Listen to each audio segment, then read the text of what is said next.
আলহামদুলিল্লাহি ওয়াহদা ওয়াসসালাতু ওয়াসসালামু আলা মান লা নাবিয়্যা বা'দা। অনেক সময় অনেক ভাই প্রশ্ন করে, অবিশ্বাসীরা কি জাহান্নামী, অর্থাৎ কাফেররা কি জাহান্নামী, বা তাদের সন্তানরা কি জাহান্নামী? এখানে কোরআনের মধ্যে মহান আল্লাহ তাআলা সুস্পষ্ট করে বলেছেন যে কাফেররা জাহান্নামী, অর্থাৎ যারা অবিশ্বাসী তারা জাহান্নামী। আল্লাহ তাআলা বলেন, ওয়াসিকাল্লাযীনা কাফারু ইলা জাহান্নামা যুমারা হাত্তা ইযা জাউহা ওয়া ফুতিহাত আবওয়াবুহা।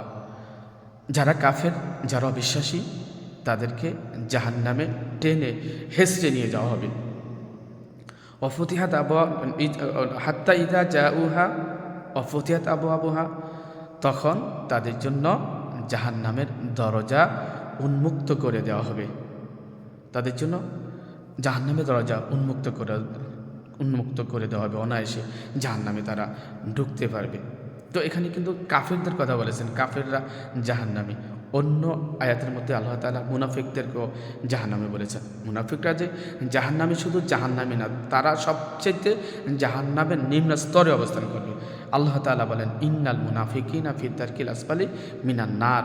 অবশ্যই মুনাফিকরা জাহান্নামের সর্বনিম্ন স্তরেই অবস্থান করবে। তবে এই যে কাফের যারা, অমুসলিম যারা, অর্থাৎ অবিশ্বাসী যারা, তাদের সন্তানরা জাহান্নামী না, তাদের সন্তানরা জান্নাতে যাবে। কারণ কোনো ব্যক্তি পৃথিবীতে পাপিষ্ট হয়ে জন্মগ্রহণ করে না। কেহ নেককার হয়েও জন্মগ্রহণ করে না, আবার পাপিষ্ট হয়েও জন্মগ্রহণ করে না। তবে মাসুম, নিষ্পাপ হয়েই প্রত্যেকটা শিশু জন্মগ্রহণ করে। প্রত্যেকটা শিশু ফিতরাতের উপর জন্মগ্রহণ করে। আন আবি হুরায়রা রাদিয়াল্লাহু তাআলা আন ক্বালা নবী সাল্লাল্লাহু আলাইহি ওয়াসাল্লাম, কুল্লু মাউলুদিন ইউলাদু আলাল ফিতরাতি ফাআবাওয়াহু ইয়াহুদানিহি আও ইউনাসিরানিহি আও ইউমাজ্জিসানিহি কামাসালিল বাহিমাতি তুনতাজুল বাহিমাতা হাল তারা ফিহা জাদা। রাওয়াহুল বুখারী। হাদিসটি বুখারীতে আছে। তো আবু হুরায়রা রাদিয়াল্লাহু তাআলা আনহু বলেন যে রাসূলুল্লাহ সাল্লাল্লাহু আলাইহি ওয়াসাল্লাম ইরশাদ করেছেন, কুল্লু মাউলুদিন ইউলাদু আলাল ফিতরা, যে প্রত্যেকটা নবজাতক শিশু ফিতরাতের উপরেই জন্মগ্রহণ করে, ফিতরাত নিয়েই জন্মগ্রহণ করে। তো ফিতরাতটা হচ্ছে কি? ফিতরাতটা হচ্ছে নিষ্পাপ, মাসুম, আল্লাহ তাআলার একাত্মবাদ স্বীকার করা।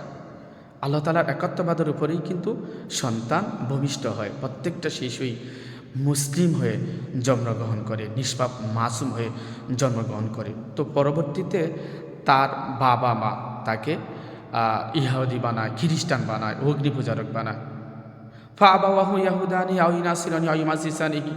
রাসূল সাল্লাল্লাহু আলাইহি ওয়াসাল্লাম বলেন, তার বাবা মা তাকে ইয়াহুদা বানায়, তাকে খ্রিস্টান বানায়, তাকে অগ্নিপূজারক বানায়।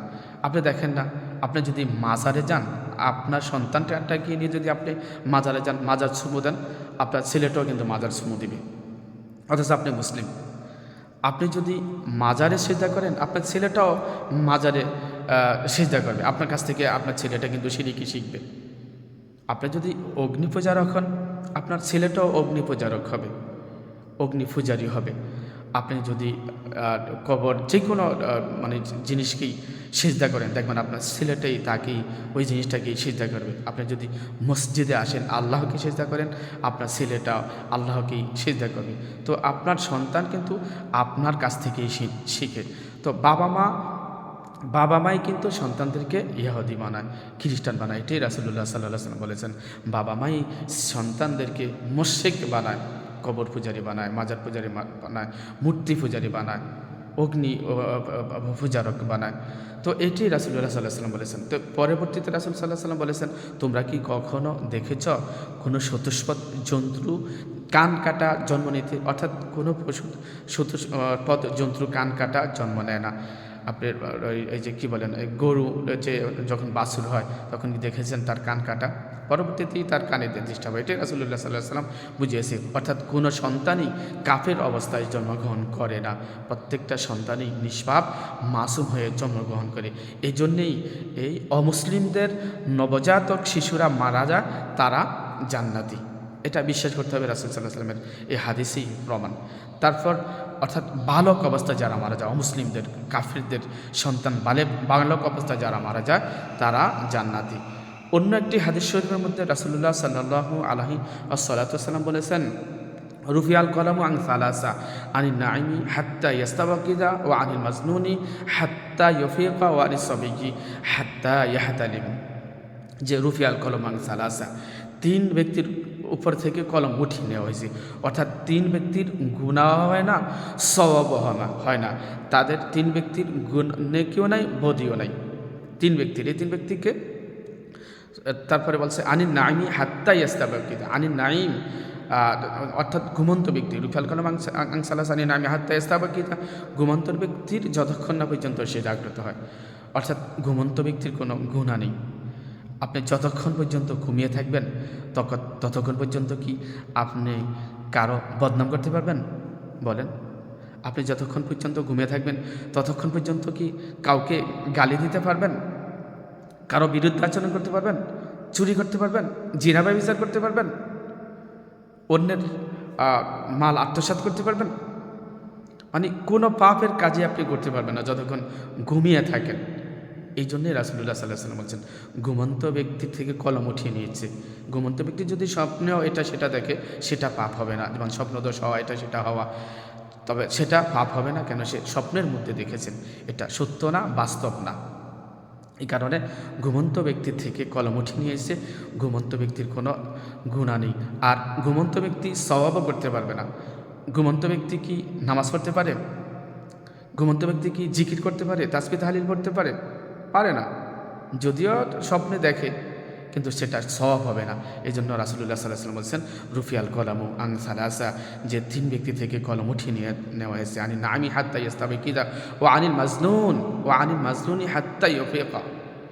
অর্থাৎ যে পাগল, যার সেন্স নাই, তার থেকে কলম উঠিয়ে নিয়েছে যতক্ষণ না পর্যন্ত এই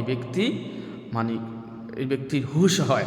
হুঁশ না হওয়া পর্যন্ত পাগল ব্যক্তির থেকে কলম উঠিয়ে নেওয়া হয়েছে। পাগল ব্যক্তির গুণও নেই, সওয়াবও নেই। তারপরে লাস্ট হচ্ছে নবজাতক শিশু। ও আনিস সাবি হাত্তা ইহাতালিম, ও আনিস সাবি কি হাত্তা ইহাতালিম। ওই নবজাতক শিশু যে বালকের কোনো গুনাহ হবে না, বালকের কোনো গুনাহ হবে না। তো বালক হচ্ছে ইমাম আবু হানিফা রাহিমাহুল্লাহ বা অন্যান্য ইমামরা বলেছেন, বালক 15 বছর পর্যন্ত বালক থাকে বা বালিকা, অর্থাৎ এই 15 বছর পর্যন্ত। আবার কেউ কেউ বলছে যে না, ছেলেদের যখন গোঁফ উঠে তখন থেকেই তার গুনাহ লেখা হয়। আর মেয়েরা যখন বিয়ের জন্য বা এর জন্য ফালাফালি করে তখনই তাদের গুনাহ আরম্ভ হয়ে যায়। তো যাক, তো বালকের কোনো গুনাহ নেই যতক্ষণ না পর্যন্ত সে বালকের কথা তো বললামই। আর লাস্ট হচ্ছে বালকের কোনো গুনাহ নেই যতক্ষণ না সে সাবালেগ হয় বা বালেগা হয়, তাদের কোনো গুনাহ নেই। তো এগুলা বুঝতে হবে আমাদেরকে। মহান আল্লাহ তাআলা এদের থেকে কলম উঠিয়ে নিয়ে গেছে 3 ব্যক্তি থেকে, রুফিয়াল কলাম আন সালাসা আনিন নাইমি হাত্তা ইয়াস্তাবিকিদা ওয়া আনিল মাজনুনি হাত্তা ইউফিকা ওয়া আনিস সাবিকি হাত্তা ইহাতালিম। 3 ব্যক্তি হচ্ছেন ঘুমন্ত ব্যক্তি থেকে যতক্ষণ না পর্যন্ত সে ঘুম থেকে জেগে ওঠে, তারপরে পাগল থেকে যতক্ষণ না পর্যন্ত তার হুঁশ হয়, তারপরে বালক থেকে, নাবালিগ ছেলে থেকে, মেয়ে থেকে, নাবালিকা থেকে যতক্ষণ না পর্যন্ত তারা বালিকা হয়, ততক্ষণ না পর্যন্ত তারা যুবক হয়। তো আল্লাহ তাআলা আমাদেরকে বুঝার তৌফিক যেন দান করেন। মহান আল্লাহ তাআলা হচ্ছে রহমান আর রহিম। মহান আল্লাহ তাআলা কখনই নিষ্পাপ যারা তাদেরকে শাস্তি দিবেন না, নিষ্পাপদেরকে আল্লাহ তাআলা জান্নাতি দিবেন, অবশ্যই জান্নাত দিবেন। জাহান্নাম হচ্ছে শাস্তির জায়গা, তো জাহান্নামে কেন নিষ্পাপ বান্দাদেরকে দিবেন? আর আল্লাহ তাআলা তো মানুষের জন্য জান্নাত এবং জাহান্নাম এই 2টি জিনিসই সৃষ্টি করেছেন। আল্লাহ তাআলা যারা ভালো মানুষ তাদেরকে জান্নাত দিবেন, আর যারা মন্দ মানুষ তাদেরকে জাহান্নাম দিবেন। সুবহানাকাল্লাহুম্মা ওয়া বিহামদিকা আশহাদু আল্লা ইলাহা ইল্লা আনতা আস্তাগফিরুকা ওয়া আতুবু ইলাইক। আসসালামু আলাইকুম ওয়া রাহমাতুল্লাহি ওয়া বারাকাতুহু।